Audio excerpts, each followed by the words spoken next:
तो मात्र 10 रुपए में से 7-8 रुपए तो सरकार के खजाने में चला जाता है। तो आम इंसान को मिलता क्या है, आम आदमी को मिलता क्या है? और सरकार जो हमसे इतना टैक्स लेती है उसके बदले में सरकार हमें देती क्या है?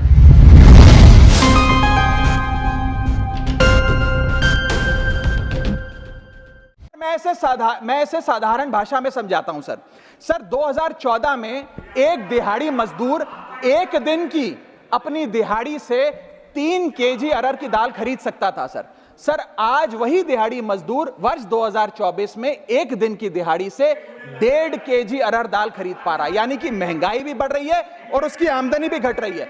इसका नतीजा क्या हुआ सर? इसका नतीजा आटा हो, दूध हो, चावल हो, दही हो, हर वस्तु पे महंगाई का आलम है, जीएसटी का आलम है और लगातार इस देश में फूड इन्फ्लेशन बढ़ता जा रहा है।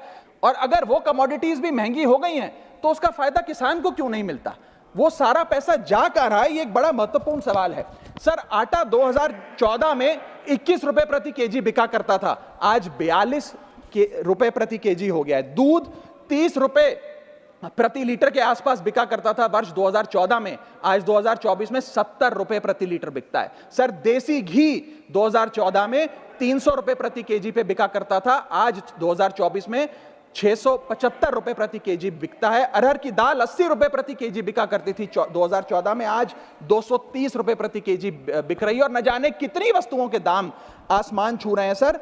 और अगर यही रफ्तार रही महंगाई की तो जितनी रफ्तार से 303 से 240 पर आए हैं उससे तेज रफ्तार से 240 से 120 पर आएंगे सर ये लोग। उत्तर प्रदेश सरकार के सचिवालय में पीएन की पोस्ट के लिए 368 नौकरियां निकली, 23 लाख लोगों ने उसके लिए आवेदन पत्र दिए।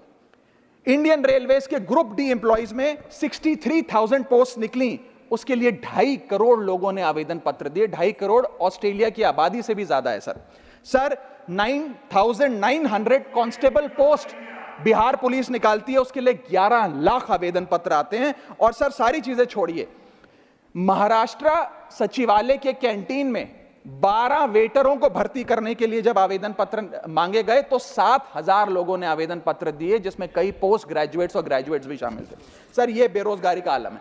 मैडम फर्ज करिए कि 2001 में आपने 1 करोड़ रुपए का एक मकान खरीदा, वो मकान की दर 6% के हिसाब से बढ़ती गई उसकी वैल्यू, और आज वो मकान जो 1 करोड़ का आपने 2001 में खरीदा था वो आज 4 करोड़ 17 लाख रुपए का हो गया। नई व्यवस्था में वही 1 करोड़ का मकान अगर आप बेचेंगे आज 4 करोड़ 17 लाख का, तो आपको लगभग 40 लाख रुपए टैक्स देना पड़ेगा। और पुरानी व्यवस्था में आपको मात्र 11 लाख रुपए टैक्स देना पड़ेगा। यानी कि 40 माइनस 11 लगभग 29 लाख रुपए का एडिशनल टैक्स आपको देना पड़ेगा मात्र 1 करोड़ रुपए के प्लॉट की सेल पर। यह है इंडेक्सेशन का खेल। इसीलिए indexation long term capital investments के लिए अति आवश्यक है। मैं सरकार से अनुरोध कर रहा हूं कि आपको बिहार को, आंध्र प्रदेश को ज्यादा पैसा देना था, लेकिन उन राज्यों ने जिन्होंने आपको भरपूर वोट दिया, गुजरात ने, दिल्ली ने, मध्य प्रदेश ने, उड़ीसा ने, झारखंड ने, छत्तीसगढ़ ने, जिन लोगों ने अपने राज्यों की लगभग सारी सीटें आपकी झोली में डाल दी, उनसे क्या गलती हुई? उन राज्यों को आपने दिया एक एक झुंझुना और बाकी 2 राज्यों को पे सब कुछ लौटा दिया। तो ये डिस्क्रिमिनेटरी फेडरलिज्म नहीं होना चाहिए, कोऑपरेटिव फेडरलिज्म होना चाहिए।